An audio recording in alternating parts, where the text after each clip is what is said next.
The Watcher's Game. Elena Voss stands in her empty apartment at 4 a.m., staring at the open closet door she knows she closed before bed. Her hands are shaking so badly she can barely hold her phone. On the floor, arranged in a perfect circle, are 23 photographs of herself sleeping, each one taken from a different angle, each one from inside this apartment. Tonight, she's lived in 8 cities in 5 years, and somehow they always find her. But this time is different. This time, they left something else. A note, written in elegant handwriting on expensive cardstock. We've been patient. We've been watching. Tonight, we stop waiting. Before we begin, I want to thank every soul that keeps returning to listen. You've turned whispers into echoes. If you haven't already, subscribe and stay close, because what you're about to hear is one story you won't forget. Elena Voss learned early that danger doesn't announce itself with broken windows or kicked-in doors. Sometimes it arrives as gentle as a fingertip. She was 13 when she first felt it, that soft pressure on her shoulder in the dead of night, tapping once, twice, 3 times. Her eyes snapped open in the darkness of her childhood bedroom, heart already racing with an instinct she didn't understand. "Mom," she whispered. No answer. She turned over slowly, expecting to see her mother's silhouette in the doorway. The room was empty, but the closet door that she'd closed before bed, that she always closed because she hated seeing that dark rectangle in the corner of her room, was rocking gently back and forth, as if someone had just slipped inside and pulled it shut behind them. Elena couldn't move, couldn't breathe. She stared at that door, watching it slow, watching it stop, waiting for it to open again. It never did. She stayed frozen in bed until sunrise, never taking her eyes off the closet. When morning finally came and her parents woke up, she told them everything. Her father checked the closet. Nothing. He checked the windows, all locked from the inside. He checked the doors, deadbolted, just as he'd left them. "Probably just a dream, sweetie," her mother said, stroking Elena's hair. "A very vivid dream." But that afternoon, when her father tried to unlock the front door after work, his key didn't fit. The locks had been changed, not by him, not by Elena's mother. And when they asked their trusted neighbor, Mrs. Chen, who'd kept their spare key for emergencies for the past 6 years, she looked confused. "I gave those keys back to you last week," Mrs. Chen said. "Don't you remember? A man came by, said he was your brother-in-law, said you'd asked him to pick them up." Elena's father didn't have a brother-in-law. They called a locksmith, changed all the locks, installed a security system. Elena never slept soundly again. By freshman year, Elena had almost convinced herself that the incident at 13 had been a fluke, a bizarre coincidence, maybe even a dream, like her mother said.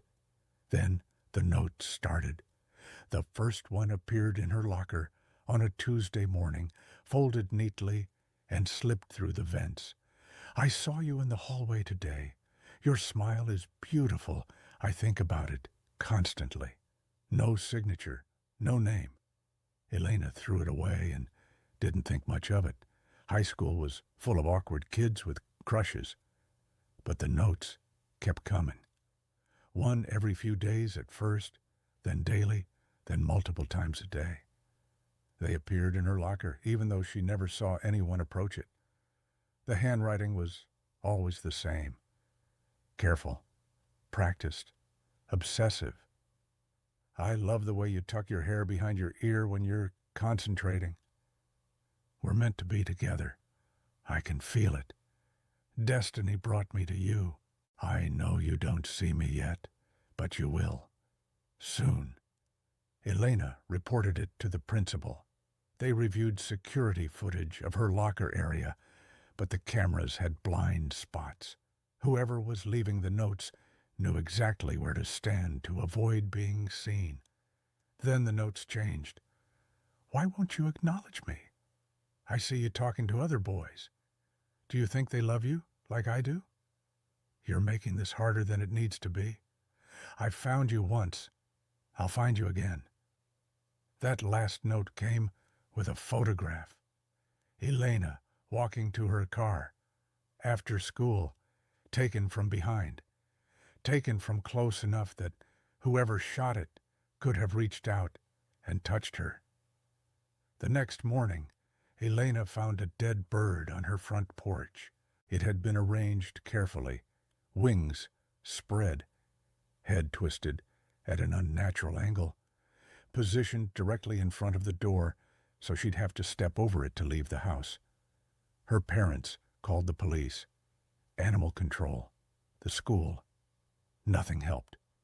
2 days later, Elena went outside to find her bike wrapped in a rusted chain, padlocked tight, carved into the frame with something sharp. I found you once. I'll find you again. Elena stopped riding her bike, stopped going anywhere alone, started looking over her shoulder constantly, studying every face in the hallway, trying to figure out who was watching her. She never found out. The notes stopped as suddenly as they'd started, right before summer break. But Elena knew better than to feel relieved. Whoever it was, they were still out there. Elena chose a university 3 states away from home. New city, new people, new start. For 2 years, it worked. And then she made the mistake of going to a concert with her roommate. It was supposed to be fun, normal. Her roommate's boyfriend was in a local band, and they were playing at a small venue downtown. Elena hadn't been to a concert in years. She'd avoided crowds, avoided anywhere she might be photographed. But her roommate begged, and Elena was tired of living in fear. Someone tagged her in a group photo on social media. Within 24 hours, Miles Wren sent her a friend request. His profile was sparse. No posts, no photos, just a generic avatar and a name. Elena ignored the request and made her account private. 3 days later, Miles sent her a message on a different platform. I saw you at the concert. You looked like you were having fun. It's nice to see you smile. Elena blocked him. He found her on another platform.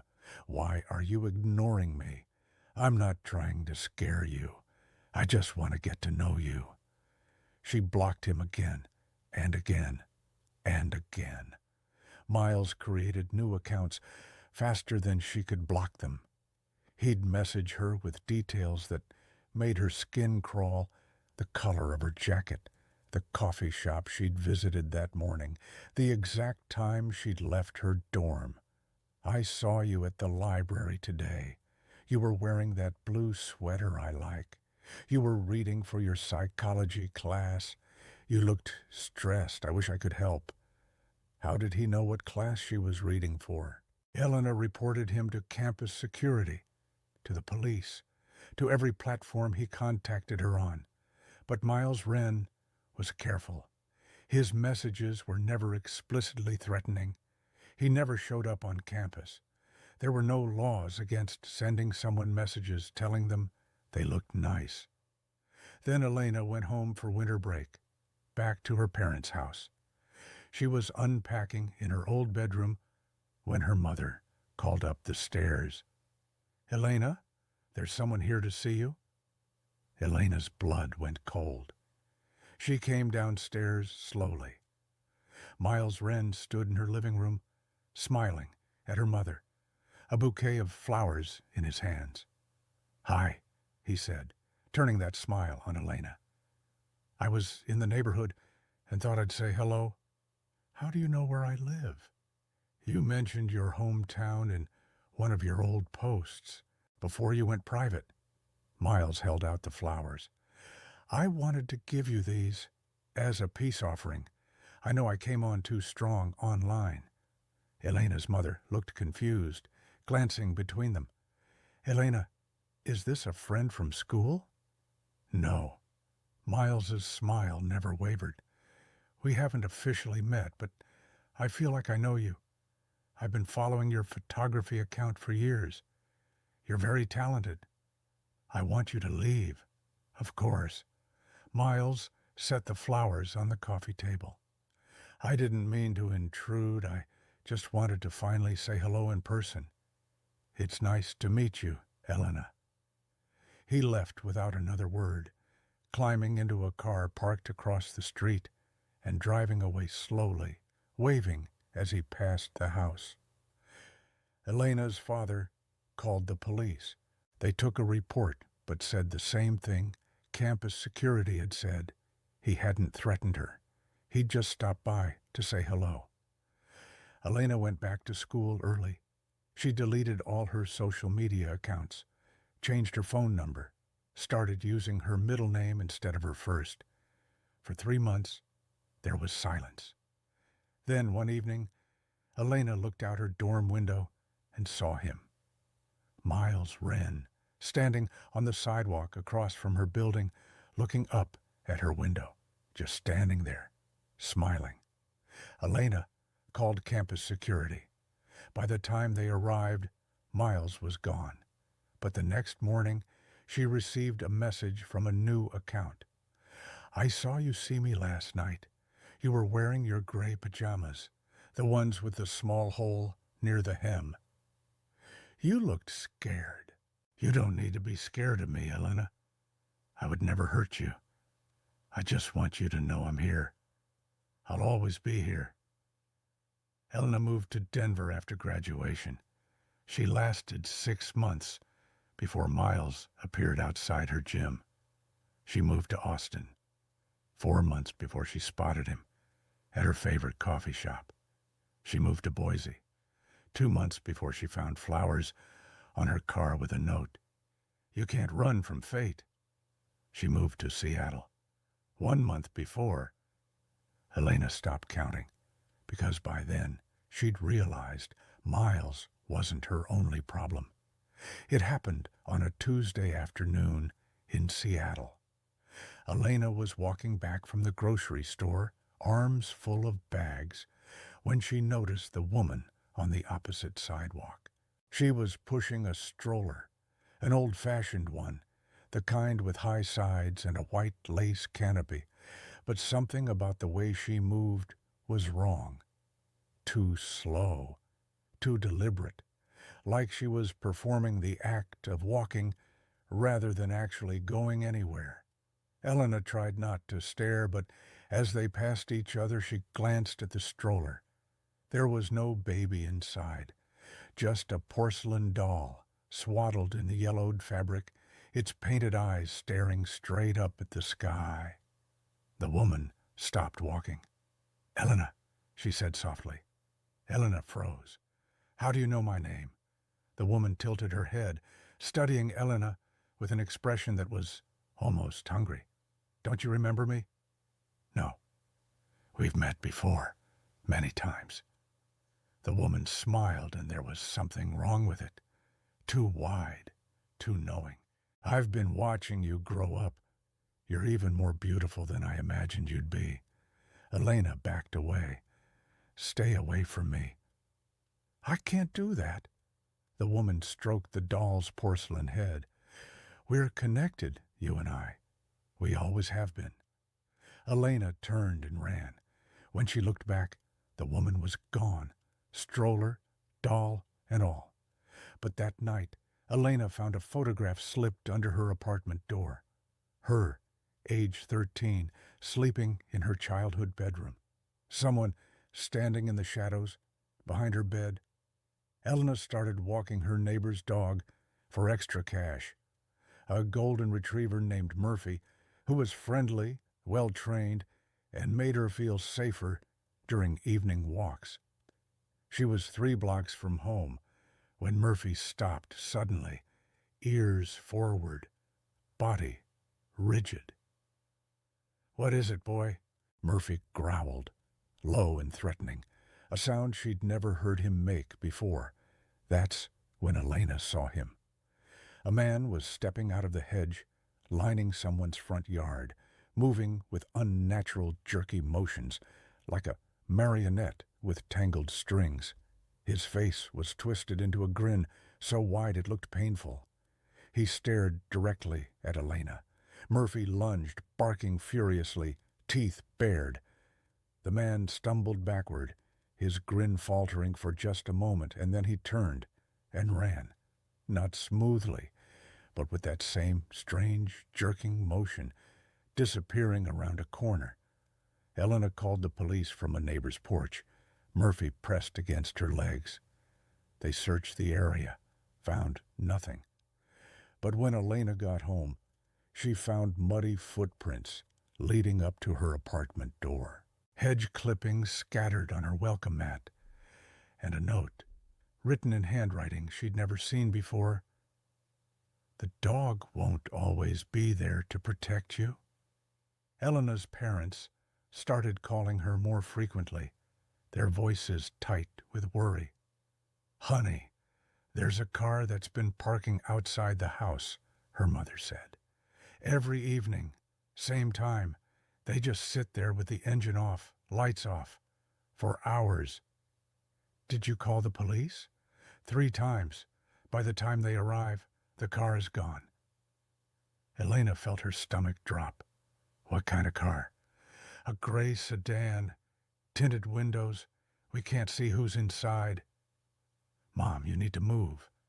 Now. We can't just pick up and leave because of some creepy neighbor." "They're not watching the neighborhood. They're watching you because of me." There was a long silence on the other end of the line. "Elena, what's going on? Why would someone—" "I don't know."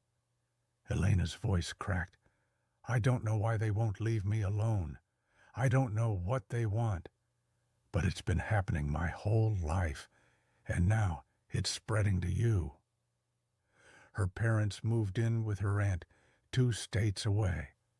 The car followed them. For 3 weeks, it parked outside the new house every evening. Then it stopped. But Elena knew what that meant. They'd found her again. Elena moved to Portland with nothing but a suitcase and a burner phone. She paid rent in cash, used a fake name on the lease, disabled location services on every device, told no one where she was going. For 2 months, she was invisible. And then, on a cold November night, she came home to find her apartment door unlocked. She stood in the hallway for a full minute, staring at that unlocked door, her keys still in her hand. She'd locked it. She always locked it. 3 deadbolts. She checked them, obsessively. Elena pushed the door open slowly. Everything looked normal. Nothing moved. Nothing out of place. But she could feel it. That same sensation from when she was 13. The certainty that someone had been here, was maybe still here. She checked the closets, under the bed, behind the shower curtain. Empty. She was about to call the police when she saw it. On her nightstand, next to her bed, where she would have seen it immediately if she'd gone to sleep without checking the apartment first. A photograph of herself from earlier that day, walking into her building. The angle suggested it had been taken from inside a parked car. Beneath the photo, a note. New city. Same patterns. You really thought you could disappear? A friend. Elena's hand started shaking. Friend. That's what the notes always said now, as if whoever was tormenting her was trying to make it sound friendly, harmless. She packed a bag and went to a motel. The next night, she found the same note slipped under the motel room door. Running again? It won't help. A friend. Elena started seeing a therapist out of desperation.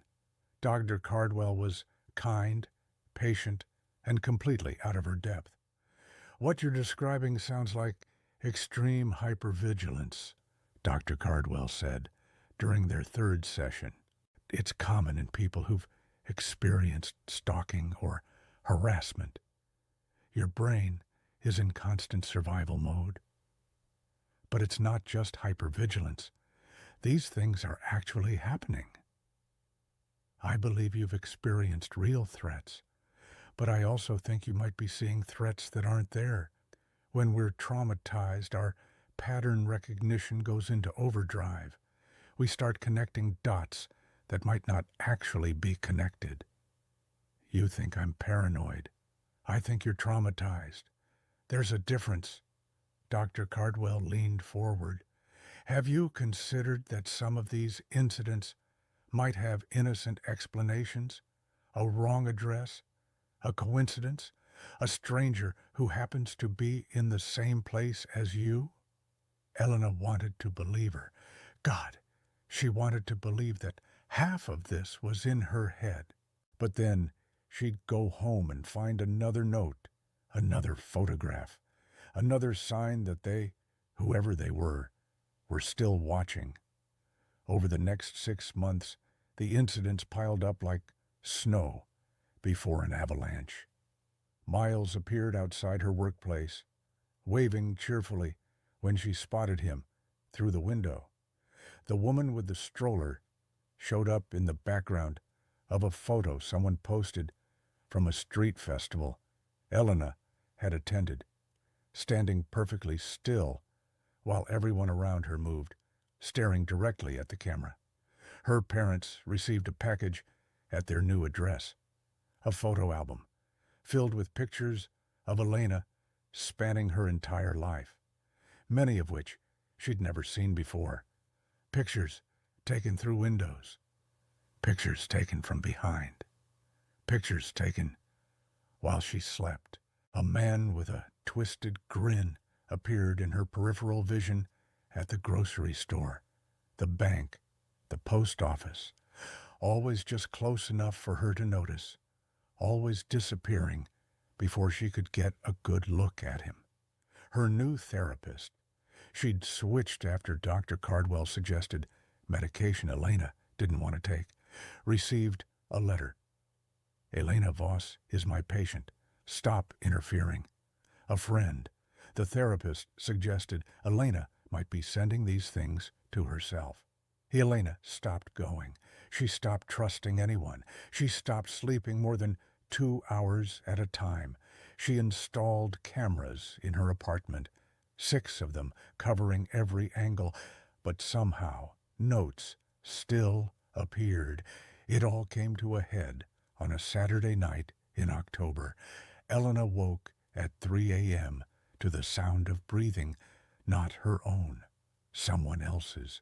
She grabbed the baseball bat she now kept beside her bed and turned on every light in the apartment.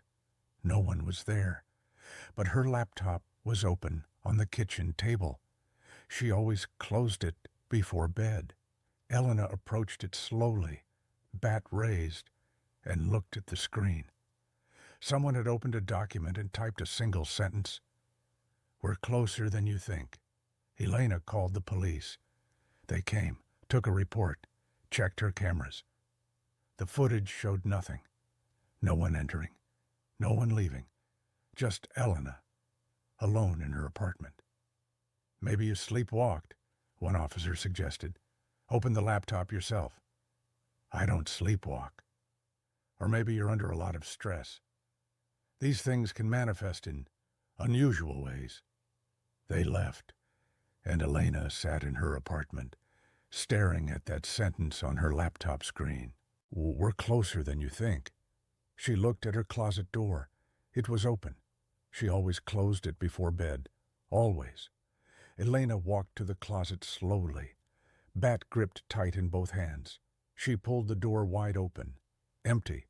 Just clothes, shoes, boxes. She started to turn away. And then she saw it. On the inside of the closet door, carved directly into the wood. Tonight. Elena didn't sleep.